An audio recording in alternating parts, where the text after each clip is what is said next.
يبدو أن المخاوف الإسبانية من الاعتراف الأمريكي بمغربية الصحراء قد بدأت تجد لها بعض المبررات بعد خروج رئيس الحكومة المغربي سعد الدين العثماني بتصريح تلفزيوني أكد فيه أن دور سبتة ومليليا سيأتي من أجل فتح المغرب النقاش مع إسبانيا. ويرى عدد من المحللين للقضايا العالقة بين المغرب وإسبانيا أن الوقت الذي يحل فيه المغرب قضية الصحراء سيتجه بأنظاره بعد ذلك مباشرة إلى سبتة ومليليا للمطالبة باسترجاعهما، وبالتالي فإن إسبانيا ترى في إبقاء نزاع الصحراء قائما في الجنوب هو أحد العوامل لإبعاد المغرب عن المدينتين المحتلتين في الشمال. وتشير المواقف الإسبانية من الاعتراف الأمريكي بمغربية الصحراء، وهي المواقف التي تبدو رافضة لهذا الاعتراف، وطالبت وزارة الخارجية الإسبانية بفتح قنوات الحوار مع الرئيس الأمريكي الجديد جو بايدن من أجل التراجع عن الاعتراف الأمريكي بمغربية الصحراء وإبقاء القضية في يد الأمم المتحدة كمؤشرات على التخوف الإسباني من احتمالية حل المغرب لمشكلة الصحراء والتوجه بعد ذلك إلى سبتة ومليليا. وتناقلت منابر إعلامية إسبانية تصريح العثماني المتلفز بعد مشاركته في برنامج حواري، وركزت على التصريح المثير للمخاوف الإسبانية، وهو الذي قال فيه العثماني بأن المغرب سيناقش مشكلة سبتة ومليليا في الوقت المناسب. وتنقل المنابر الإعلامية الإسبانية عند أي تصريح مماثل لمسؤول مغربي الادعاءات المعروفة والمكررة من الإعلام والأوساط السياسية الإسبانية بكون أن إسبانيا احتلت سبتة ومليليا قبل نشوء المملكة العلوية، وبالتالي لا يحق للمملكة المغربية الآن المطالبة باسترجاعهما بعد قرون طويلة من خضوعهما للسيادة الإسبانية. ويرى عدد من المحللين والمؤرخين المغاربة أن هذه الادعاءات تبقى باطلة، فإن الدول والمماليك التي حكمت المغرب وإن اختلفت في الأسماء بين العلويين والموحدين والمرابطين والسعديين، فإنها تبقى أنظمة حكم مغربية في المنشأ والأصل، وبالتالي فإن سبتة ومليليا اللتان كانتا تخضعان لهم هما أراضي مغربية على غرار باقي المدن التي كانت محتلة وتم تحريرها في العهد العلوي كطنجة وأصيلة وغيرها من المدن المغربية. ويضيف المحللون والمؤرخون أن الجغرافيا بدورها تشير بشكل صارخ إلى أن سبتة ومليليا هما مدينتين مغربيتين، حيث يوجدان على أراضٍ غير منفصلة عن باقي التراب المغربية، في حين تبعد عن إسبانيا بالكيلومترات وبفاصل بحري مهم في إطار البحر الأبيض المتوسط ومضيق جبل طارق.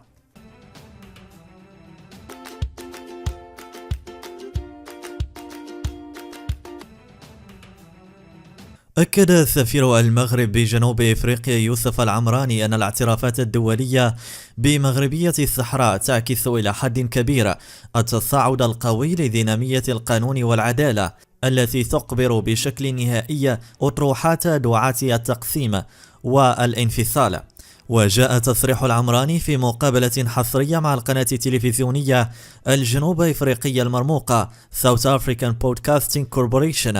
تحدث فيها حول قيمة ومدلول والأصداء القوية للإعلان الأمريكي الذي يعترف بالسيادة الكاملة والتامة للمغرب على أقاليم الصحراوية. وتحدث الدبلوماسي المغربي على مدى ما يقرب من 30 دقيقة عن ما وصفه بالاختراق التاريخي وكذا التآزر الدبلوماسي الذي يعزز على الصعيد الدولي الحقوق المشروعة للمغرب في الدفاع وحماية وحدته الترابية. وأكد أن صوت المجتمع الدولي بات أعلى وأقوى ليصدح بحقائق لا تشوب شائبة حول مغربية الصحراء. والإعلان الأمريكي إلى جانب كونه اعترافا رسميا وواضحا وقاطعا بسيادة المملكة يأتي ليؤكد في جوهره على بروز وعي دولي يعبر بطريقة فاعلة وإرادية عن الدعم الثابت للمقاربة المغربية الوجيهة التي لا تحيد عن الشرعية الدولية. وأشار العمراني إلى أن الولايات المتحدة والمغرب يجمعهما تاريخا مشتركا من الصداقة والثقة والتعاون، وأن الطابع الاستراتيجي للشراكة بين البلدين كان يبشر باتخاذ هذا القرار الأمريكي، موضحا أنه منذ عدة سنوات أظهرت مختلف الإدارات الأمريكية حساسية رؤية سياسية إيجابية صريحة ودعما كبيرا للمغرب ومخططه للحكم الذاتي الذي تقدم به سنة 2007. وأبرز أن الإعلان الأمريكي جاء ليتوج التقارب الدبلوماسي القوي والهيكلي بين بلدينا، وذلك في إطار التفاهم المتبادل والاحترام التام للشرعية الدولية. وتابع السفير أن آثار الإعلان الأمريكي تتجاوز الإطار الثنائي الصرف، مؤكدا أن الولايات المتحدة بصفتها قوة عظمى وعضوا دائما في مجلس الأمن تطلع بدور حاسم على الساحة الدولية. كما أبرز أن المسارات الدبلوماسية التي تتلاقى داخل مجلس الأمن، الهيئة الوحيدة التي تعالج بشكل حصري النزاع الإقليمي حول الصحراء المغربية، ستنطلق حتما من هذا المنعطف التاريخي بزخم متجدد وتوجهات دقيقة، مضيفا أن الاعتراف الرسمي بسيادة المغرب من قبل الولايات المتحدة يشكل بالتالي مصدر ارتياح إضافي وخاص لدبلوماسيتنا وللأمة المغربية قاطبة. وحرص الدبلوماسي المغربي على التأكيد أن فتح قنصلية أمريكية في الداخل يزاوج بين الدعم السياسي والآفاق الاقتصادية الاستثنائية لبلدينا اللذين اتخذا من خيار التعاون والمنفعة المتبادلة مرتكزا لطموحاتهم في الازدهار. وفي السياق ذاته توقف العمراني عند مخطط الحكم الذاتي الذي قدمه المغرب باعتباره الخيار الأوحد والوجيه للتوصل إلى حل نهائي لهذا النزاع الإقليمي، مشيرا إلى أن جميع المعايير التي حددها مجلس الأمن تتجلى بشكل كامل في هذا المخطط الذي يشكل النموذج الأصلي لحل سياسي واقعي وبراغماتي وقائم على التوافق. وقال إن العبارات التي تستخدمها بعض الأطراف ليست سوى جزء من أيديولوجية متجاوزة ومتناقضة، ليس مع التاريخ والقانون فحسب، بل ومع الرهانات الأمنية لعالم لن تقوم فيه قائمة للدول الفاشلة، مبرزا أن الإرهاب يزدهر حيث توجد الفراغات، ويخشى من أن هذا الفراغ نفسه قد يقوض مسيرة إفريقيا نحو الانبثاق والازدهار.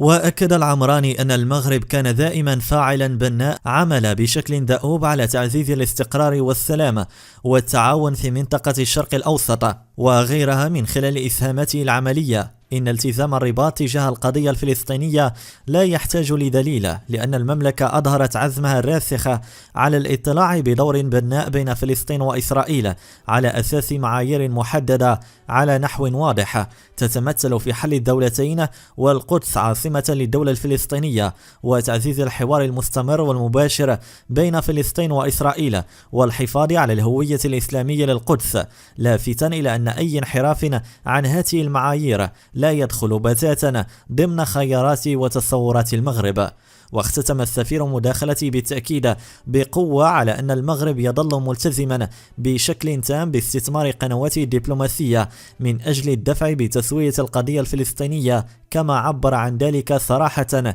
جلالة الملك محمد الثالث في عدة مناسبات، وجدد التأكيد عليه في الاتصال الهاتفي الأخير مع الرئيس محمود عباس.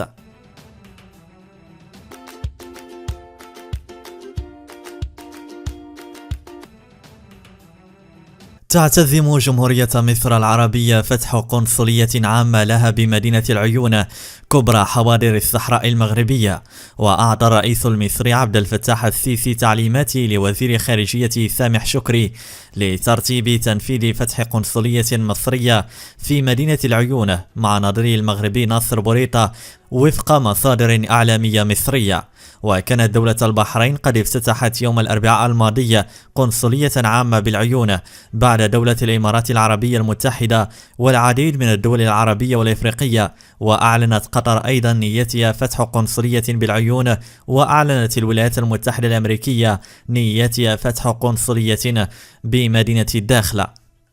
وبتعليمات ملكية الجنرال الوراق في اجتماع عسكري بموريتانيا، حيث احتضنت نواكشوط اليوم الاثنين الاجتماع الثاني للجنة العسكرية المشتركة الموريتانية المغربية برئاسة كل من قائد الأركان العامة للجيوش الموريتانية الفريق محمد مكت، والمفتش العام للقوات المسلحة الملكية المغربية الجنرال دكور دارمي عبد الفتاح الوراق. وذكرت الوكالة الموريتانية للأنباء أن هذا اللقاء الثاني من نوعه بين الجانبين المنعقد بمقر قيادة الأركان العامة للجيوش الموريتانية في نواكشوط،